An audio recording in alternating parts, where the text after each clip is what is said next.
Table of Goodness and the No Filter segment.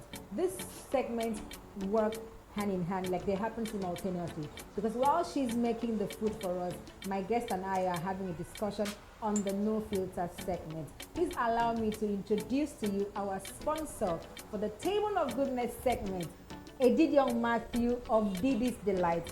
Edidion is so ready to cook us a sumptuous meal, like that food that you go home and you actually dream, remember that you had something like that. And that happened on Cuisine HQ show. Edidion, welcome to the show.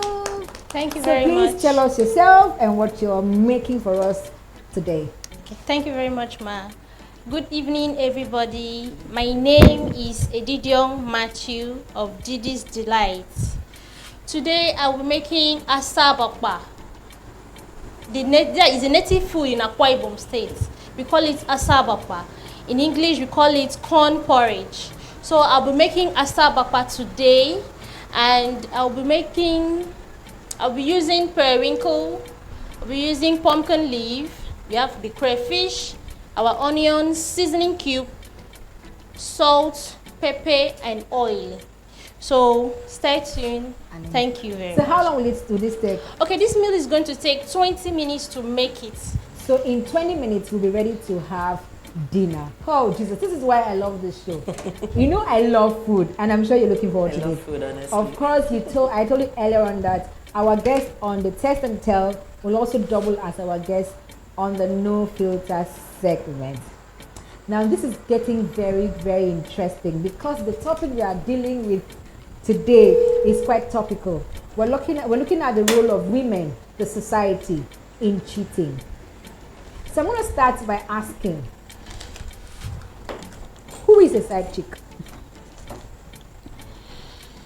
Okay. Oh, thank you so much. So that's for Bryce and Yes. Ladies first. Thank you. To my own understanding, a side chick is a woman that is maintained by a married person or a person in a committed relationship outside of his union and his marriage. So that means the woman is not married to him, but can double up as what we call a mistress, and usually exists in the confines of secrecy. Oh yeah. Yes, so that to me is who a side chick is. Okay, so a committed relationship. Yes. What is a committed relationship other than marriage? No, there are lots of committed relationships. You could have relationships that are away from marriage, where you're both committed to each other. You have a future, people who think and are committed to a future, to an ideology or to a plan. People who understand their journey, their trajectory, and they've set out modalities to accomplish that journey. That's, to me, a committed relationship. It could also span into business relationship. Yeah, that's right. Could be business relationship, could be professional relationship. Just something that depends on some level of trust, mutuality, and Commitment. and responsibility. Okay, so in the context of emotional relationship, romance, so if you're not married to a guy, or you're dating someone who's your boyfriend, if you have another woman in that relationship, is that a side chick? So can the word side chick be used if a boyfriend, let me have official relationship with her? She said someone that is done in secrecy.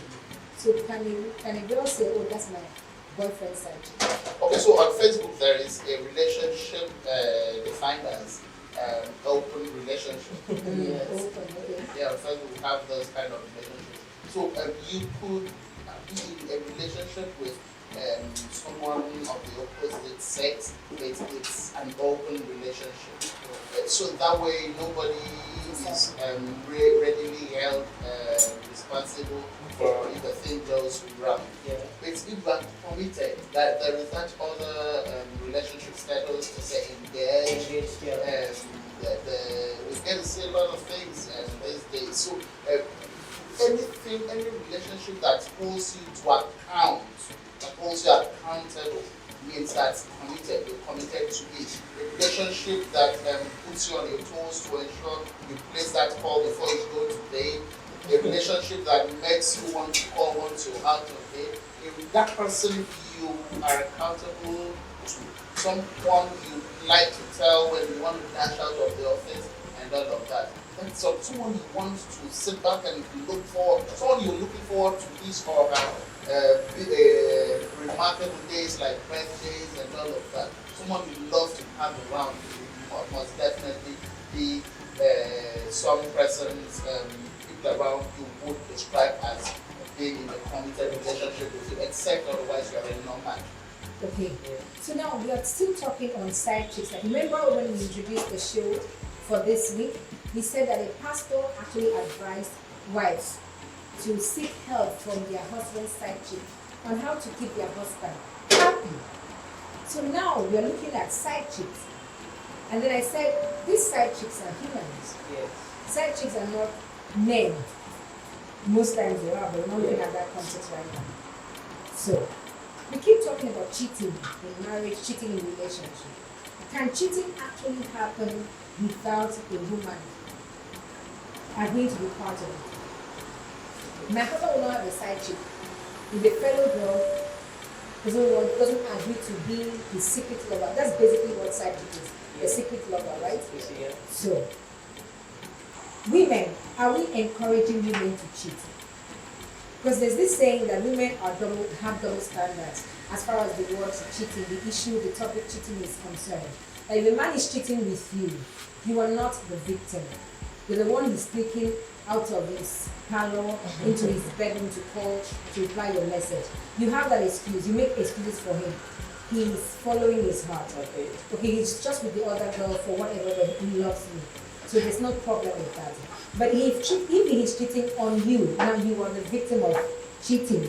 You're the one he's lying to, that is going to church when he's not going to church. Now, oh yeah, he has betrayed love and trust. So, is it okay to say that if women should stop being side chicks, that cheating, we would have solved the issue, the problem of cheating to a better percent? Okay. So I'm just going to say this very generally. So when you knowingly have an affair, a sexual kind of affair with a married person, you are culpable. That means that you take a responsibility of being an active person in that affair. You understand? That means that you are a side chick that knows that you are actually a side chick and that you are actually betraying the trust of a union or putting asunder, maybe use the religious terminology. But there are also instances where we have people who are not even aware that the person that they are with is married. So we actually have to look at it from two angles.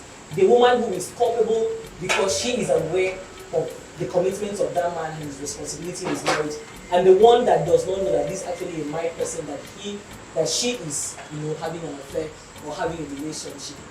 Now, I know that most times, society has made it very okay that, women are helpless, but the truth is, a lot of women knowingly are culpable. They knowingly go into these kind of relationships, maybe for the things they can get from it. It can be any form of incentive they get from it. It could be a love incentive, it could be a money incentive. Yes, it could be a company, a romantic, emotional kind of incentive they're getting from it. But as long as you are in the know and you are aware, you are culpable.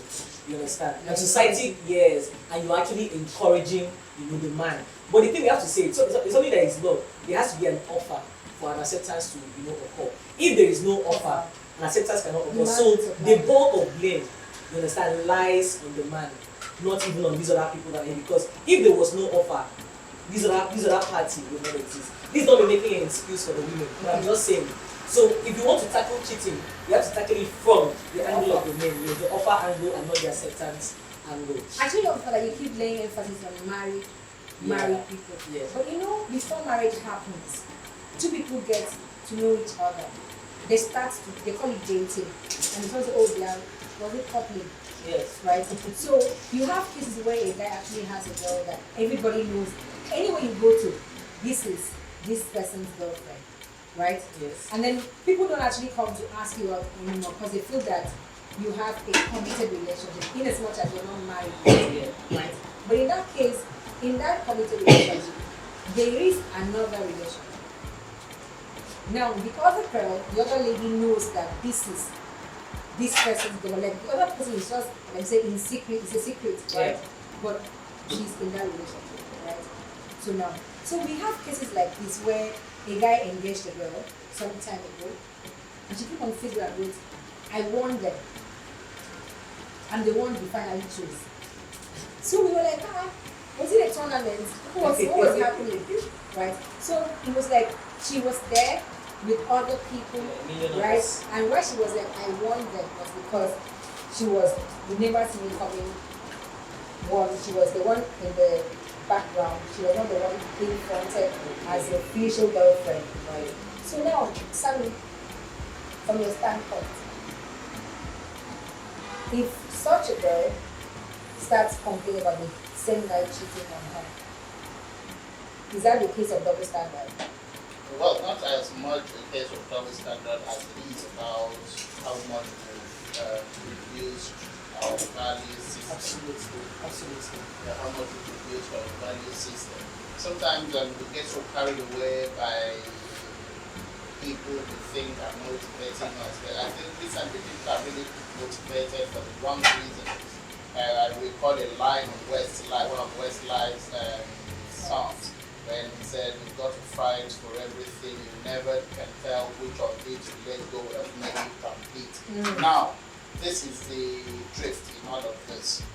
Fight for everything. Are you strong to fight for everything? How long are you going to live in the fight? So people want to fight their way into relationships. People want to fight to stay. People want to fight to win, and they win and they keep fighting. They're always fighting. Yes, they keep fighting.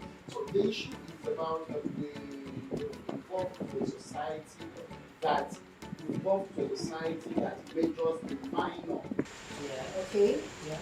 We major a lot in minors. Things we should ordinarily discuss in the passing. Things people shouldn't talk about. Yeah. Things people shouldn't be heard of saying. See, because there was a time in our traditional history when it wasn't as bad as this. Yes, absolutely. When people would not outrightly speak up to confess knowledge of infidelity and but we call it, we tend to think it modernization, we tend to think it civilization. We've so reduced the standards that a lady would come up and say, "Oh, I won them." Yes. What did you win? How long is this victory? That's that brings us to fiery victories. Yes. Fiery victories Just neat. where you begin to, as a lady, wants to hide even your chief bridesmaid from your groom. Yeah, hide your friends, your best friends. Hide your friends. You walk into a night to your wedding. You walk into where you have a wedding, where you're having a wedding party, and your chief bridesmaid is supposed to offer your groom a bottle or a kind of water, or a kind of drink, and you're not comfortable because you know where it's come from. That's right. Yeah, you understand the history of your journey. Now the truth is, if you want to be happy, lose some battles. If you want to be happy, lose some battles. We grew up hearing talks about winning the war and losing the battle and all of that. Yes, you won today. How long are you going to win? Because a man that can comfortably do that, have a baby of men around him that is circulating and jogging, would never end. He never stops in the relationship. He moves into the marriage proper. You don't expect a cheater to change his colors just because he's gotten married to you. He's going to keep searching outside. He's going to keep hunting. He's going to keep going outside. And you know the consolation after marriage, they now tell you are the one inside. And the one he comes back to. Okay, so now you've talked about reducing our values. Now this takes us to a very controversial aspect of this discussion. We mentioned the days of our forefathers. They were married to 2 women. They were married or more. They showed responsibility in commitment. They married to. Yes. So this is the thing. I think so. When we're talking about our culture and tradition from back then, I think that religion has played a very big role in encouraging hypocrisy and pretension. Okay. Now, our forefathers knew that maybe they could not make do with one woman. They did not go about hiding the women. They invited them into the house and made honor out of those people. they were honorable enough to admit that, look, one person is not enough to satisfy me and my needs, so I'm going to keep on taking more wives. And so you as the woman, you already knew your role, that look, this man, I'm going to share him with others. Officially. You know, vis-a-vis what happens today, you make the promise of that you're going to be monogamous, you understand, you're going to be there's going to be fidelity in the union, but then you stray, and then we hide on that religion, you know, to make do with this other one. You understand? The church does not allow me to marry, but that's not the truth. Yes. So in the past there was more honor, there was more decency. Like he said, there was more integrity, and everybody knew their roles. In fact, in the past, some women would even be the ones to go and find a mistress for their wives, for their husbands. And the man brings them inside, and then they understand that, okay, I am wife 1, I'm wife 2, I'm wife 3, or I'm mistress 1, I'm mistress 2. Yes, and everybody was happy and okay. So you're saying that if we allowed our tradition to be sustained, we'll not be having sites, but having co-wives? In sustaining our tradition, we first must understand that our forefathers who practiced polygamy were not doing some million at the end and 10,000. They had farms. They had large expanse of farmlands. They had barns of yams. They had huge herds of cattle and sheep. They had the capability to run this. You understand? So if you have the capability, then you should even help reduce the number of women out there that are not married. After all, you look at the population spread and see there are more women than men. Really? Yes, it's just that there's a little in Nigeria. Yes, it's almost. Let me say we have like 51% women and 49. Yes, so it's almost tilted. So in reality, you will now understand that if you begin to have people who are committed to each other, who are committed to bonds and trust, you will be able to build stronger family bonds. It's a lot better you bring that second wife home and let your children know who their half brothers are, than have them realize who their siblings are upon your death and funeral. Then the fight begins and all of that. So then it makes a maze of your memory. That's right. So now, with reference to the sermon by Prophet Italy, he said, wives, acknowledge that your husband has a side chick. And she even knows how to make your husband happy more than you do. That is why he's there. So be humble enough to approach the side chick and ask her to help you, give you tips on how to make your husband happy.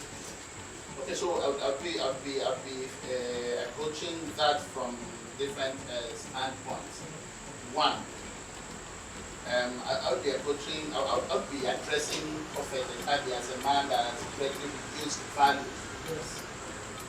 A man of almost zero moral values and inclination.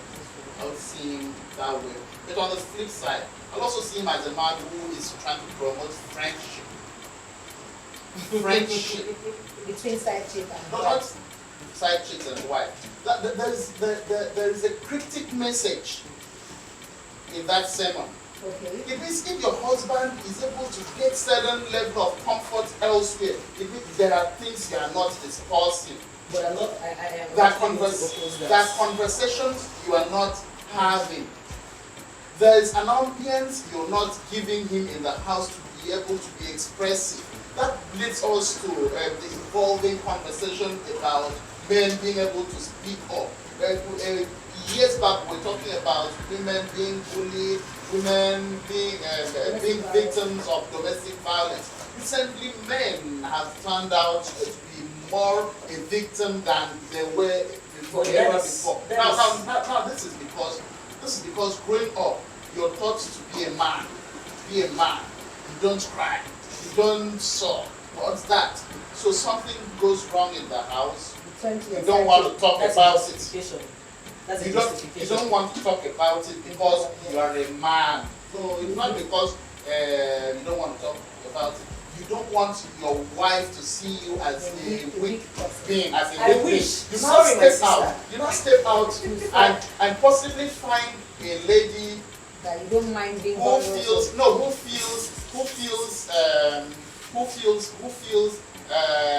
she could lock around with some broad shoulder for you to lean on. Well, And what do you now do? The same conversation you refuse to have in the house, you're now taking it to that lady who is apparently going to make you feel she I'm has actually a- sorry. I'm sorry. Okay, so let me to hear what but I Vice feel Diamond has to say. that is also justifying cheating. Okay. There is absolutely. Now, I don't like to talk uncertainties, but there is absolutely no justification for a man to step out. If your wife is not giving you the ambience you want in your home, let's take for instance, you're not being given the kind of ambience you want or the emotional support you want. What stops you from sharing it with your wife? The issue with cheating is greed, as simple as that. Human nature has made sure that we are not satisfied with what is before us. Human nature. Yes. Now, not just now. Human nature. We want more. Yeah. But then, human nature that is backed by the kind of greed that wants our society of today. So you keep on going outside to chase. You want to find no peace. You want to find no joy. You want to ignore your responsibilities here and search outside. A man that has refused to take responsibility on his part to go out, he's not looking for comfort outside because you're not bringing more problems to yourself. You are keeping 1, 2, 3, 4 relationships outside. You are not a man of peace. You do not have peace, I'm sorry to say. You have no peace. Those other women also come with their baggage. They also have their demands and their needs from you. How are you in search of peace going to settle these other people and still think yes? So I think it's an integrity and a self-control issue. Take for instance, you have a problem with your partner. And let us even say you are not getting the satisfaction you want again from your partner. Legally, you even have the option of saying, let's go our separate ways and let me chase the happiness outside. That's even the honorable thing to do. I'm not talking about divorce, right? But separation. Or I'm not getting what I want from this one any longer. Or this one can no longer feed me as the level in which I want to reflect. Let me go out, but let me do that with the information of the other party. So that all of us know our emotional and our psychological stand to time. But you stepping out with the excuse that you actually want, soccer outside, I think it's just something that we are wrapping and making excuses for. Excuse for cheating. Okay, I understand where you're coming from. We're talking about friendship. This is what I meant about friendship. If you build sufficient bond of friendship at home, you should be able to tell your wife when she's not doing a thing, the right thing or the other. And I'm not going to blame the wife in this instance. People must also learn. We also have lots of incorrigible people in relationships. Yes. Okay, so you keep doing a thing, And I keep talking about it. and you're just incorrigible. You don't want to change, and then somewhere in life's path, you get to see someone that you leave the other person. You leave the one that was not working out. I'm telling you, you don't string people along because this is not just. You don't string people along. Yes, that's the word. I'm sorry to say this, but I'm just going to say this. For me, cheating is beyond psychological and even emotional. For me, it is a health issue. It's a health pandemic. Number one, you are cheating with other people. The way the world is going, spread of diseases are coming. You are endangering your partner at home and even the partner outside. Yeah. So now, Yes. this is my question now. Oh, sorry, give it. Sorry, I'm getting carried away. No, it's fine. It's fine. This is the no filter Okay, segment, all so right. you have to say the way you All think right. it should be. I'm trying to understand why The pastor would say that. the pastor would say that. Because to me, I think the pastor just came out to endorse cheating. Thank you the so much. pastor is trying to heal. The pastor could probably be trying to heal. The pastor could Heal probably who? be having some marital issues. Okay, at heal home. his own personal problem. So he's The actually pastor could be looking trying for. to heal. I So get. sorry, this is the thing. I think for us Christians, you mentioned values. I think for us Christians, if you want to be a Christian, you be a Christian all the way. There is a guiding principle, there is a guiding book that affects our conduct and lifestyle. Once you step out of that, now this is the funny thing. Like, as a Christian, this like, Pentecostalism are you has talking given us about excuses. Okay, are you talking about Christians and you have a guiding? Yes, and which is the Bible. Okay, now You you're bring your on to coming go to out. the Bible. Yes. Who And told the Bible, us and the Bible. Okay, hold on. I have a No, problem let's with go to the Bible. I have a No. problem with refusing We are talking about what someone said from the morals, pulpit. No, we're talking about what responsibility. someone said from the pulpit. He's addressing a church. that is addressing people that are actually under a faith and a religion. So my assumption that he's talking to the Christians in his congregation. Yes. And the Bible is very, very clear on cheating and adultery and fornication. Okay, now let's go to the Bible. Okay. Fine. The Bible is clear on cheating and fornication. Yes. And then I often ask pastors, at what point did God say you must marry one wife as a man? Because I remember that even the people like David, like he was a man after God's heart, he did not have one wife, and God did not punish him for that. We had people like even Jacob.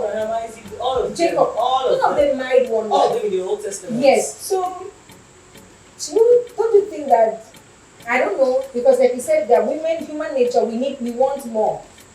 We want more, right? Yeah. So do you really think that if men are allowed to go back to the days of Abraham? Nobody is holding you back from going back. That's the funny part. For instance, in the Nigerian law, we have different types of marriages. We have the customary marriage that allows you to marry more than one wife. They can marry 1, 2, 3, 4, 5. Then we have what they call the statutory marriage that says one man, one woman.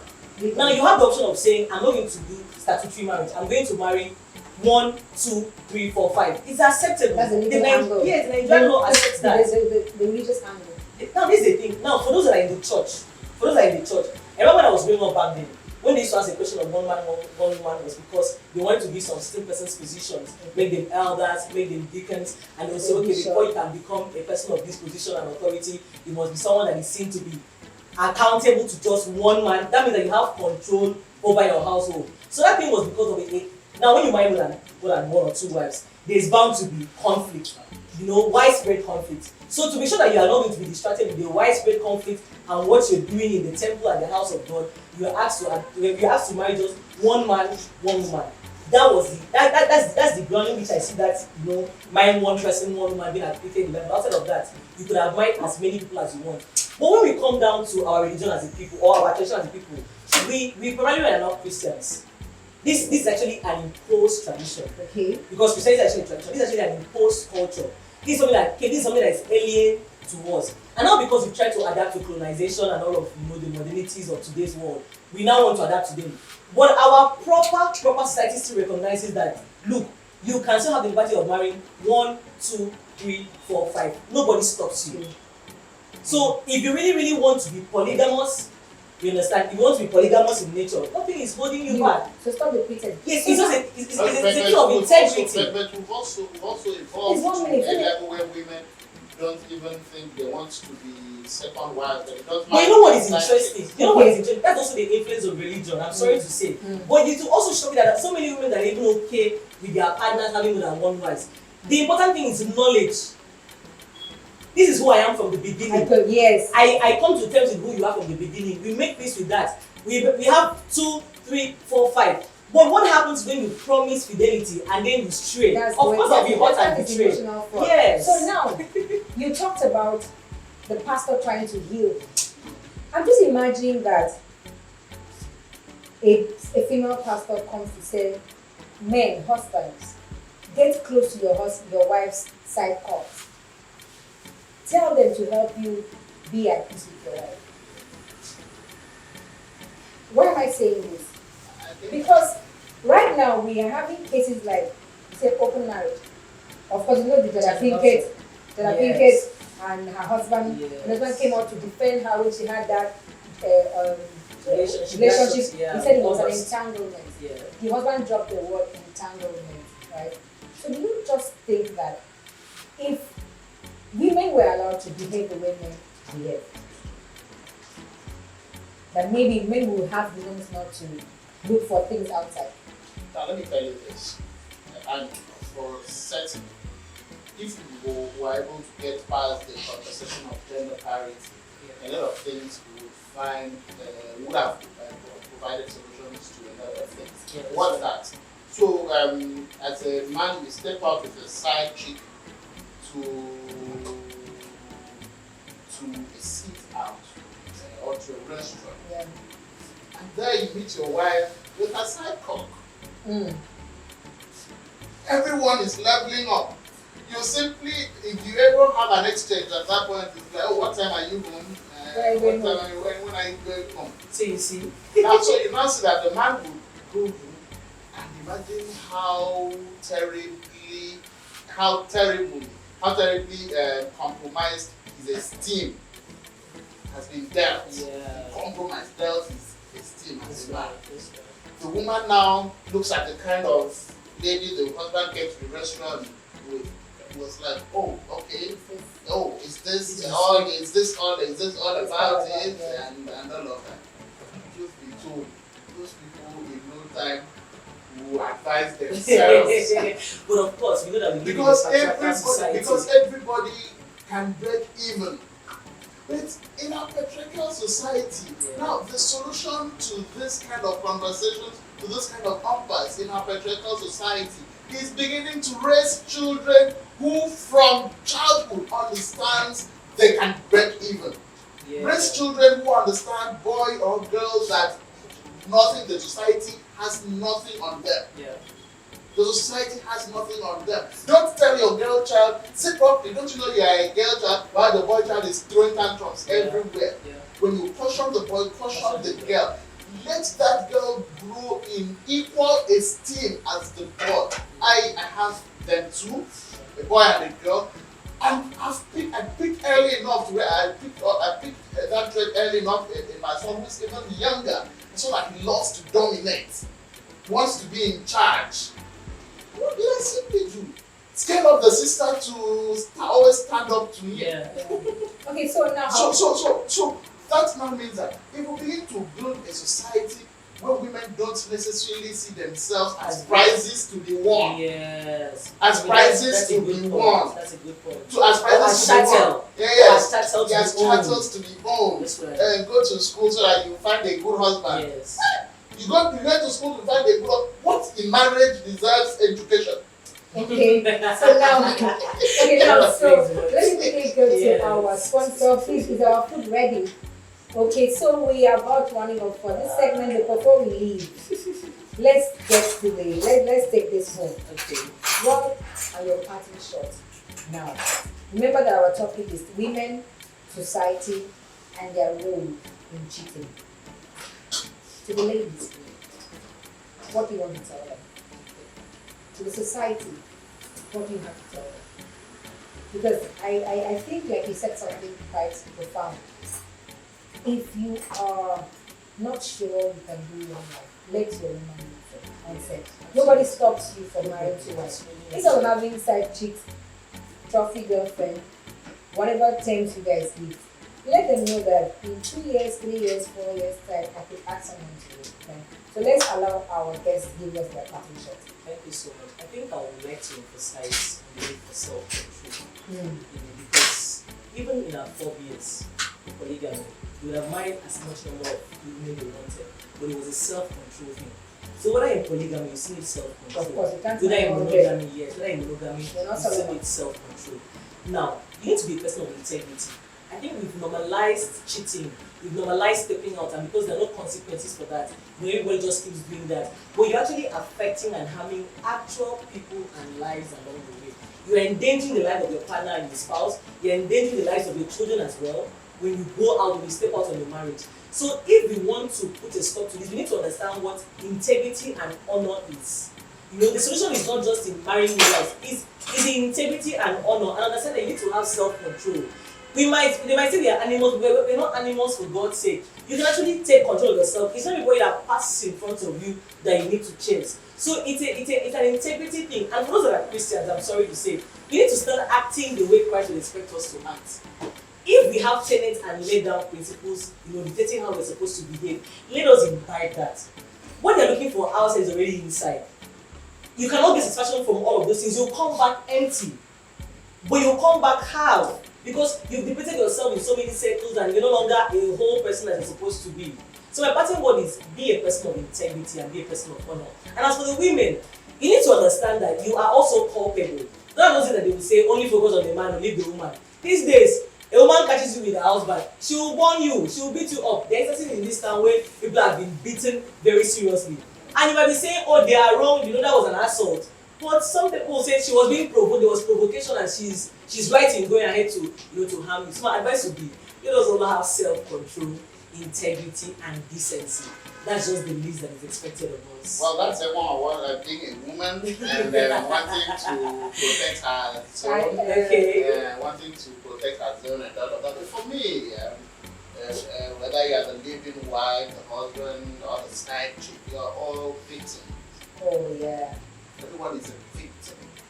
The side chick out there is a victim. A victim because if something happens to you, you can't pick up your phone to call someone you're involved with. You're a victim. The wife at home is deprived of certain times and privileges of the husband. She's a victim. The bigger victim. So how is the The husband a victim? husband The biggest is victim. having his finances depleted. He is a more pathetic victim in the economic realities we found ourselves. So what do we simply do? Avoid that victimizing triangle. Okay. And It's a triangle. It's a triangle. I try to focus more on the family. Focus more on the family. Please ask yourself, if what I'm about to do is done to me, how will I take it? That's right. How will I feel it and all of that? You see, if we begin to think this way, if we begin to see life from the prism of having someone do same Something to us new. and how we would feel. That's the golden rule in Yeah, life. you begin to see that people would naturally begin to act well and adjust to what the ideal thing should be. But again, as I close out about incorrigibility, now this is it. In marriage, you are not a morally uptight person in marriage as much as you shouldn't be a morally uptight person as much as it affects your bonding with your husband and or your wife or your spouse as a person. Now this is it. I'm your husband and I love to see you in skimpy clothes, but because you're mama. But why didn't you marry the person in skimpy No, outfits? I love to see some skimpy sites around. And perhaps when we were dating, you were all of what I wanted, skimpy, and all of a sudden, you are the Women Fellowship President of the church, and I'm beginning to see you parade the house, So that means that your needs are also 3-piece changed. wrappers, and all of that. You can go your separate ways. So at that point, we should establish the consensus that look, I didn't marry a fellowship president. I married a wife, and I married a wife to the tune of what I wanted at the time. So if you've changed, can you keep that change in the church and let us have our marriage at home? If it's a no, there's no marriage in heaven, then we can both walk out. Because for me, I want to live longer. I want to see the skimpy things that brought me to you, and I'm never going to settle for less. And I think that's where I feel relationships and marriages must be discussed. Discuss everything. It's not a casual thing. It's not a thing you just walk by. It's a thing you have to talk about and discuss about. This never ends. This never ends. I mean, this is where we wrap it up on the No Filter segment. My guest did justice to this topic. Everyone gave it hot, and someone was taking it to hellfire level, like it was really hot in here. I'm sure you've learned one or two things. For me, my take home is don't do to people what you can't start doing to you. Marry your husband or wife. As a society, we should stop doing the things that encourage cheating. If people cannot keep one wife, just advise them to go back to their forefathers. So that you're not doing side chicks, you're married, you have co-wives, right? So at least that way you still have a family, right? And then to our sisters, reject offers. Because if someone will make offer, that will also affect you in the future. And now we will invite to serve us our delicious asabuka. We've been waiting forever. Please let's applaud our sponsor for the Table of Goodness segment. So please quickly tell us what this food will do to our body. The health benefits of this food. Thank you very much. My name is Egidio Matthew of Digi's Delight. we're making today was asa abapa. It's a native food in Akwa Ibom State, which in English we can call it corn porridge. So the corn here represents high source of carbohydrates. And then we have the pumpkin leaf as well, which gives us iron, vitamin A, and vitamin C. We have the beef, we have periwinkle, and we have our fish. It's a source of protein to the body.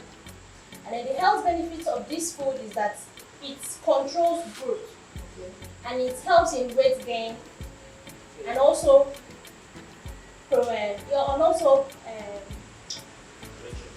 control diabetes. So I'm very sure you're going to enjoy this meal. Thank you so much. So if someone wants to order asaiba, how will the person reach you? Okay, you can reach us via our Facebook page, Didi's Delight. Or you call us on 070 865 15984. You see that again? 070 865 15984. So beyond asabata, what else do you do? Okay, beyond asabapa, we make tasty and delicious meals. We make cakes and pastries. We make cocktails, ice cream, parfait, ishewu, and we also deliver food trade. And we also cater for events, for all kinds of events, outdoor events, your traditional marriage, burial, birthday, picnic, Divorce party, yeah. So that's all we do. Please, thank you so much, Thank Didi's you so Delight, much. for coming on the show as a sponsor for Table of Goodness. Now it's time for us to enjoy this Table of Goodness. Thank you so much, guys. Please take a bow. So, save yourself. It's good time. Of course, we need to. That's why it's squeezing HQ. You can't leave it empty.